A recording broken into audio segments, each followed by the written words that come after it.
હવે આપણે જોઈએ ઉદાહરણ નંબર 4. જો આ પહેલો શ્રેણિક, પહેલી હાર, બીજી હાર, ત્રીજી હાર, પહેલો સ્તંભ, બીજો સ્તંભ, ત્રીજો સ્તંભ, 3x3, અને આવી રીતે આ પહેલી બીજી 3 હાર અને 3 સ્તંભ. એટલે આ પહેલો શ્રેણિક અને આ બીજો શ્રેણિક સમાન હોય, વચ્ચે બરાબરનું ચિહ્ન છે, તો small a b c d, small a b c x y અને z ના મૂલ્ય શોધો. આની અંદર જે ચલ આપેલા છે એના મૂલ્ય શોધવા છે.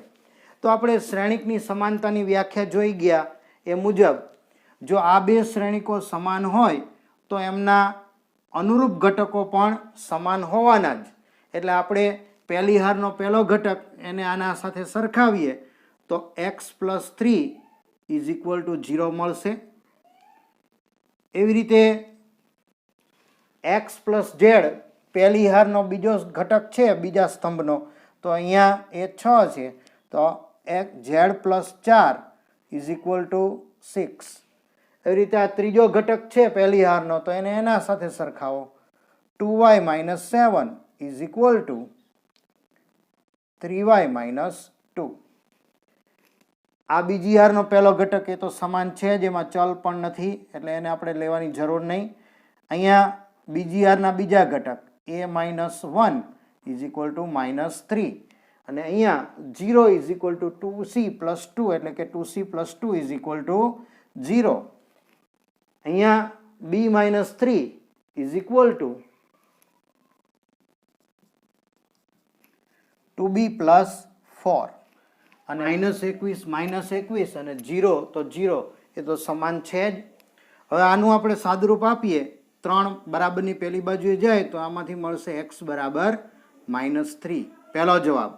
આમાંથી z શોધવો છે તો 4 ઓલી બાજુ જાય, z = 6 - 4, તો z ની વેલ્યુ મળશે 2. અહીંયા y વાળા પદો આ બાજુ ભેગા કરીએ અને આ બાજુ લઈ આવીએ તો -7, આ બે આ બાજુ આવે એટલે +2 = 3y, અને 2y ઓલી બાજુ જાય એટલે -2y. આમાંથી -5 = y.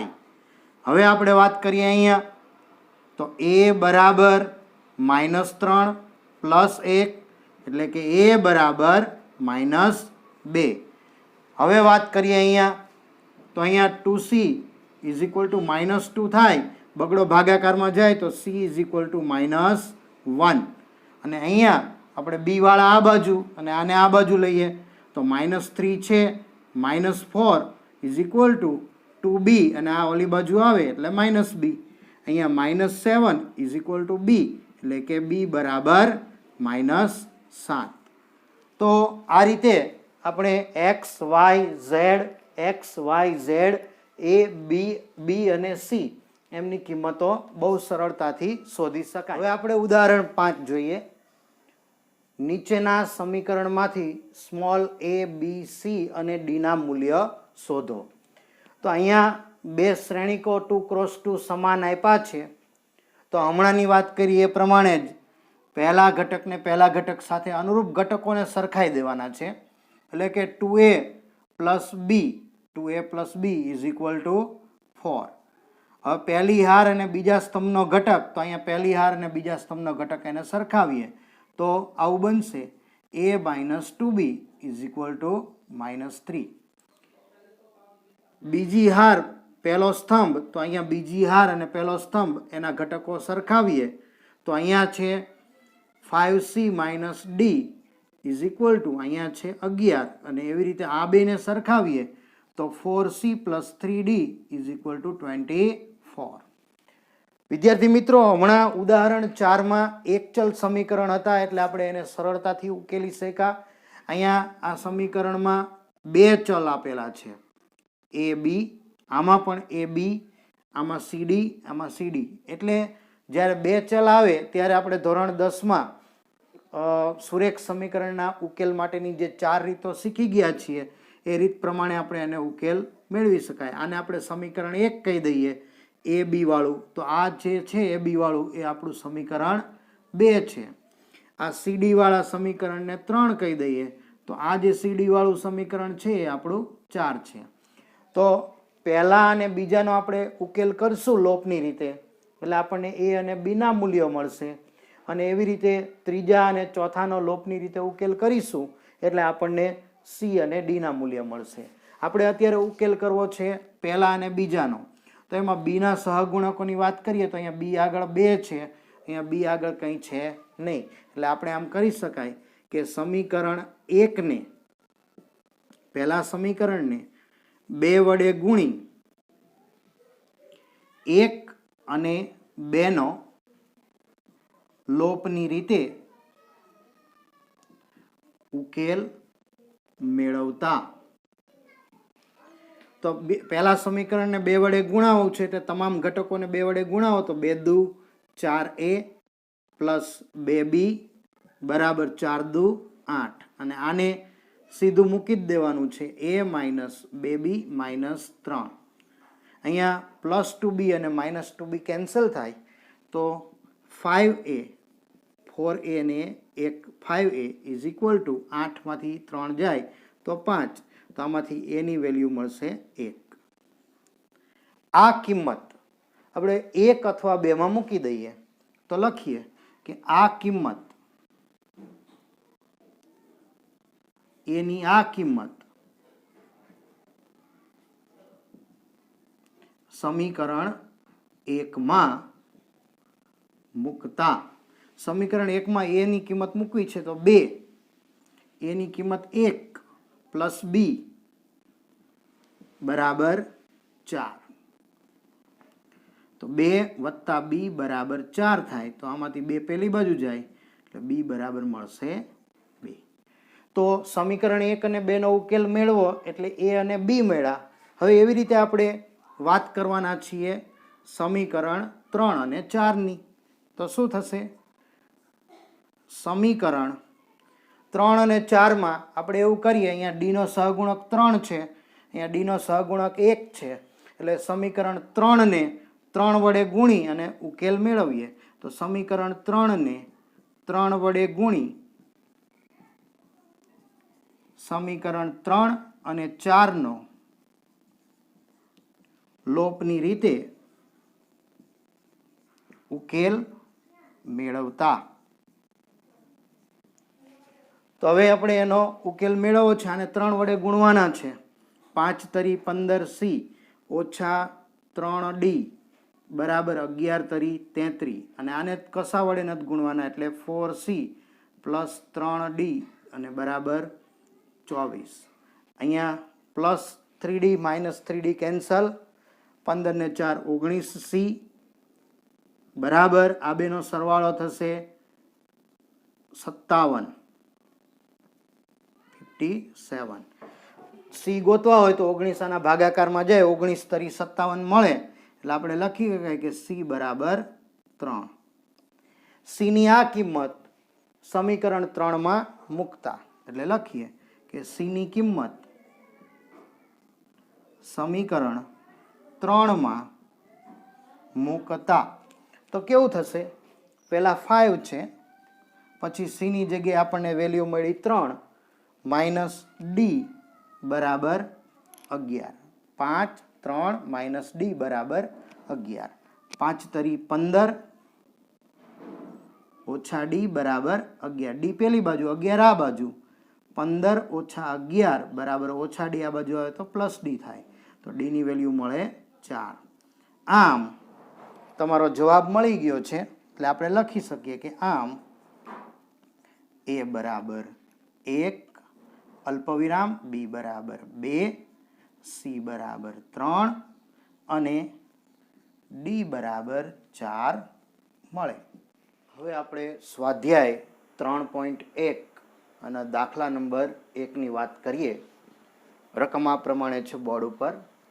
શ્રેણિક a બરાબર 2 5 19 માઇનસ 7 35 માઇનસ 2 5 દુત્યાંશ 12 રૂટ 3 1 માઇનસ 5 અને 17.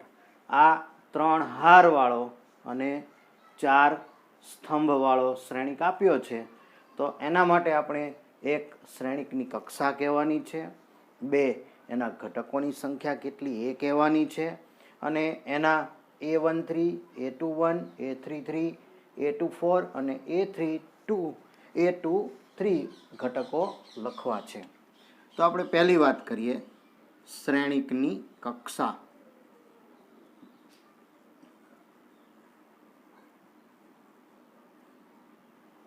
આપણે શ્રેણિકની કક્ષાની વ્યાખ્યા જોઈ ગયા પ્રમાણે અહીંયા 3 હાર અને 4 સ્તંભ છે, માટે આ શ્રેણિકની કક્ષા કહેવાશે 3 હાર અને 4 સ્તંભ એટલે 3x4. નંબર 2, ઘટકોની સંખ્યા. તો એ આપણે જોઈએ.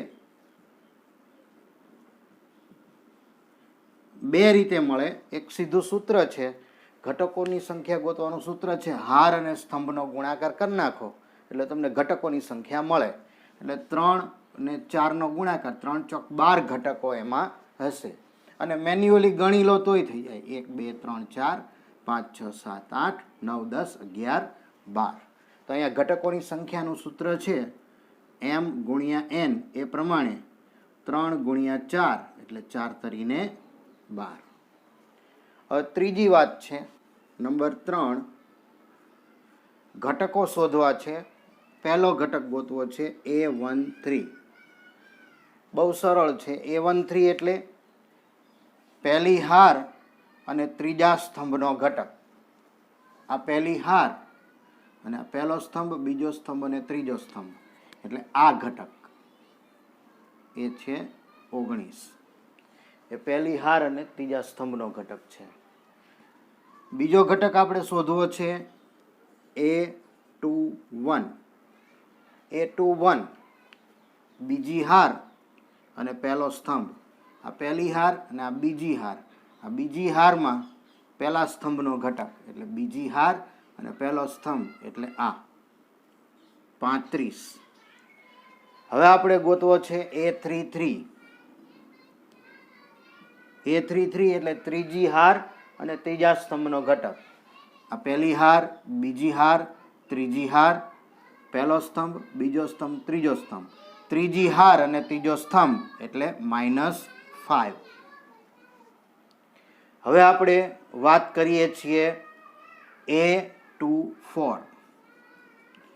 A24 મતલબ બીજી હાર અને પહેલો, બીજો, ત્રીજો અને ચોથો સ્તંભ એટલે આ એ છે 12. અને લાસ્ટમાં A23 બીજી હાર અને ત્રીજો સ્તંભ.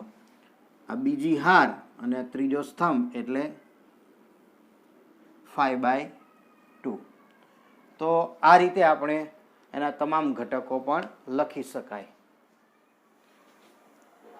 હવે આપણે દાખલો બીજો જોઈએ.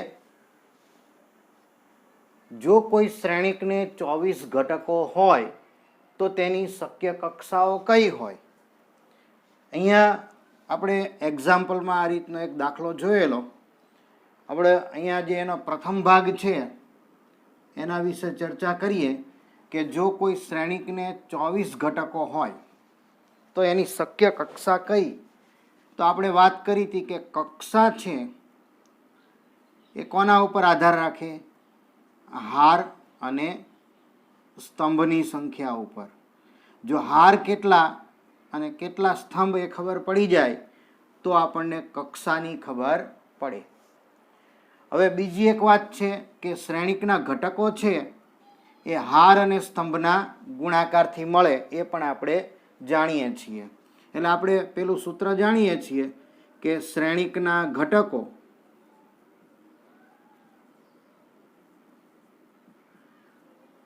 એની સંખ્યા ગોતવી હોય તો હારની સંખ્યા ગુણ્યા સ્તંભની સંખ્યા કરવી પડે. અહીંયા આપણને શ્રેણિકના ઘટકો 24 આપી જ દીધા છે એટલે કે હારની સંખ્યાને જો m કહીએ અને સ્તંભની સંખ્યાને n કહીએ તો m ગુણ્યા n બરાબર 24 એવું આપેલું છે. હવે બહુ સરળ છે. આપણે એવી બે સંખ્યાઓ ગોતવાની છે જેનો ગુણાકાર 24 હોય. તો એવી કઈ કઈ શક્ય જોડ છે? તો પહેલી જોડ એકદમ સરળ છે, 24 એકા 24. 1 અને 24 નો ગુણાકાર 24 થાય. પછી 12 દુ 24 એટલે 2 અને 12 નો ગુણાકાર 24 થાય. પછી 3 અઠ્ઠું 24, 3 અને 8 નો ગુણાકાર 24 થાય. 4 છક 24, 4 અને 6 નો ગુણાકાર 24 થાય. ઉલટું 6 અને 4 નો ગુણાકાર 24 થાય. 8 અને 3 નો ગુણાકાર 24 થાય. 12 અને 2 નો ગુણાકાર 24 થાય. અને 24 અને 1 નો ગુણાકાર 24 થાય. આવી કુલ 8 ક્રમયુક્ત જોડ આપણને મળે. તો આના ઉપરથી આપણે સ્પષ્ટ થઈ જાય કે શ્રેણિકની કક્ષાઓ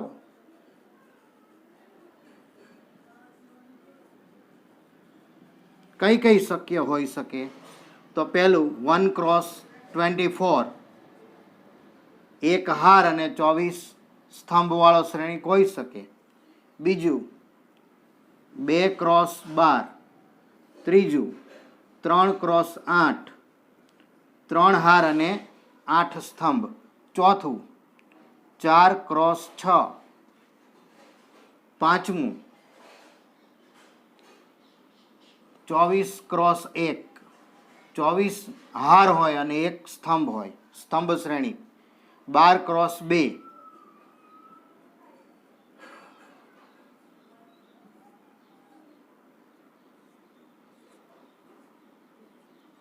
અને 8 ક્રોસ 3,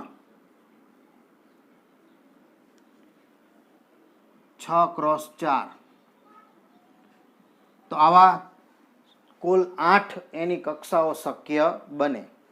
હવે આપણે એનો બીજો પ્રશ્ન છે એના ઉપર ચર્ચા કરીએ કે જો એને 13 ઘટકો હોય તો શક્ય કક્ષા શું થાય. તો અહીંયા એની વાત કરીએ તો 24 છે એ વિભાજ્ય હતી, એના આટલા અવયવો શક્ય હતા એટલે એ પ્રમાણેની કક્ષાઓ આટલી બધી મળી. પણ 13 અવિભાજ્ય છે, 13 એક જ રીતે મળે. 13 એકા 13, 1 અને 13 નો ગુણાકાર અથવા તો 13 અને 1 નો ગુણાકાર. તો આની જો વાત કરીએ તો આ રીતે એમાંય થઈ શકે. શ્રેણિકના ઘટકોની સંખ્યા ગોતવી હોય તો એના માટેનું સૂત્ર તો એ જ છે, m ગુણ્યા n, હાર અને સ્તંભનો ગુણાકાર.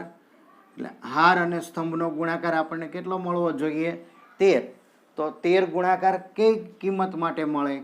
તો 13 એકા 13, 1 અને 13 નો ગુણાકાર અથવા તો 13 અને 1 નો ગુણાકાર થઈ શકે. તો આમાં શ્રેણિકની કક્ષા કઈ હશે?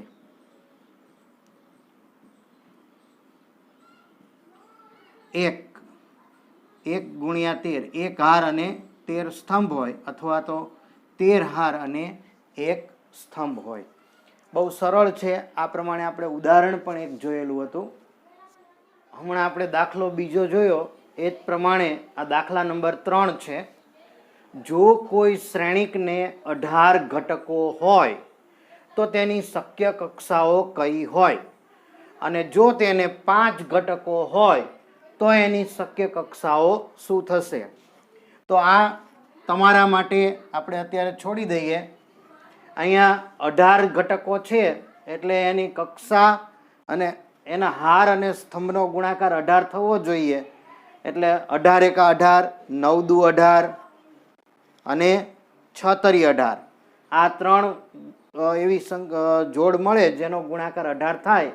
તો એને ક્રમયુક્ત જોડ બનાવીએ એટલે 3 ને 3 6, એવી ટોટલ 6 કક્ષાઓ આની થશે. અને અહીંયા 5 ઘટકો છે એટલે હાર અને સ્તંભનો ગુણાકાર 5 થાય એવું એક જ રીતે બને. 5 એકા 5 અથવા તો 1 પંચું 5. તો આ રીતે આની 2 કક્ષાઓ મળશે. આપણે જે એક્ઝામ્પલ 2 ગણ્યું હતું એ પ્રમાણે તમારે આને પૂરું કરવાનું થશે. હવે આપણે જોઈએ એક્ઝામ્પલ નંબર 4. જો કોઈ 2 ક્રોસ 2 શ્રેણિક અહીંયા વિદ્યાર્થીઓ બે હાર અને બે સ્તંભ આપ્યા છે, બરાબર. એ શ્રેણિકને એ બરાબર એઆઈ ના રૂપે લખેલું છે અને એના જે સભ્યો છે એ આ સૂત્ર દ્વારા અથવા આ સૂત્ર દ્વારા અથવા આ સૂત્ર દ્વારા મળે તો એવા શ્રેણિક એની રચના કરવી છે. તો આપણે સૌથી પહેલા અહીંયા એ બરાબર એઆઈ જે એ આપણને 2x2 શ્રેણિક આપ્યો છે. તો આને આપણે વ્યાપક સ્વરૂપે લખવો હોય તો કેમ લખી શકાય? બહુ સરળ રીતે. એ ઇઝ ઇક્વલ ટુ શ્રેણિકમાં 2x2 છે એટલે આઈની કિંમત 1 થી 2 સુધી અને જેની કિંમત પણ 1 થી 2 સુધી થાય. એટલે આપણે આ રીતે લખી શકાય A11 પહેલી હાર અને પહેલો સ્તંભ, A12 હાર પહેલી પણ સ્તંભ બીજો એટલે 1 2. હવે A13 નહીં આવે કારણ કે સ્તંભ બે જ છે. હવે બીજી હાર પહેલો સ્તંભ, બીજી હાર અને બીજો સ્તંભ. તો આ શ્રેણિક એ બરાબર એઆઈ જે 2x2 છે એને આ રીતે આપણે લખી શકાય. હવે આપણે આ ચાર ઘટકો આ સૂત્ર દ્વારા મેળવવા છે, આ સૂત્ર દ્વારા મેળવવા છે અને આ સૂત્ર દ્વારા મેળવવા છે. તો આપણે વાત કરીએ નંબર 1 ની. aij is equal to i plus જે એનો સ્ક્વેર ભાગ્યા 2. હવે આપણે પહેલી વાત કરીએ કે A11 એ મેળવીએ. A11 i એટલે 1 અને j એટલે 1, 1 વત્તા 1 એનો વર્ગ ભાગ્યા 2 એટલે કે 2 નો વર્ગ 1 ને 2 1 2 2 નો વર્ગ 4 ભાગ્યા 2 એટલે જવાબ મળશે 2. હવે આપણે બીજો ઘટક ગોતીએ A12 વાળો. A12 એનો મતલબ એમ કે i ની જગ્યાએ 1 અને j ની જગ્યાએ 2 મૂકો. i ની જગ્યાએ 1 વત્તા j ની જગ્યાએ 2 એનો વર્ગ ભાગ્યા 2. 2 ને 1 3, 3 નો વર્ગ 9 ભાગ્યા 2. હવે એના પછીનો ઘટક A21 એટલે i એટલે 2 અને j એટલે 1. 2 વત્તા 1 કૌંસ ઉપર વર્ગ ભાગ્યા 2 એટલે કે 9 ભાગ્યા 2. અને ચોથો અને છેલ્લો ઘટક A22 i અને j બેની કિંમત 2 2 લેવાની છે. i એટલે પણ 2, j એટલે પણ 2 આ સૂત્રમાં મૂકી દઈએ તો અહીંયા 2 વત્તા 2 એનો વર્ગ ભાગ્યા 2, 2 ને 2 4 નો વર્ગ 16 ભાગ્યા 2 એટલે જવાબ મળે 8. તો શ્રેણિક એ કેવો મળશે આપણને? પહેલા A11 પહેલી હાર ને પહેલા ઘટકનો સભ્ય, A12 પહેલી હાર અને બીજો સ્તંભ 9/2, A21 9/2 છે અને A22 એટલે 8. તો પ્રથમ સૂત્ર પ્રમાણે આપણને શ્રેણિક મળી ગયો છે. હવે આપણે વાત કરીએ નંબર બીજું. બીજું સૂત્ર બહુ સરળ છે. aij બરાબર i ભાગ્યા j હોય તો શ્રેણિક એ કેવો બને જોઈએ આપણે. સૌથી પહેલા આપણે ઘટક શોધીશું A11 પહેલી હાર ને પહેલા સ્તંભનો ઘટક પણ આ સૂત્રનું પાલન કરે એવો. એટલે i એટલે અને j એટલે 1 મૂકીએ તો 1 ભાગ્યા 1 એટલે 1.